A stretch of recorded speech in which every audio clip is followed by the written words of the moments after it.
In this video, I'll show you how to enable web search in Claude AI. This feature allows Claude to access information from the internet to provide more up-to-date answers.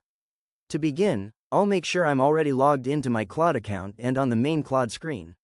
Next, I'll click inside the message box in the center of the screen, where Claude asks, "How can I help you today?"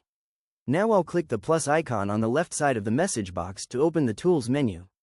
From the menu that appears, I'll find the option labeled Web Search. If Web Search is not already enabled, I'll click Web Search to turn it on. Once it's enabled, Claude will be able to use the internet to find more current information when answering questions. Now I can click back into the message box and type my question. After I send the prompt, Claude can search the web and include up-to-date information in its response. And that's it, I've successfully enabled web search in Claude AI. If you found this tutorial helpful, please consider liking the video and subscribing for more quick AI tutorials and guides.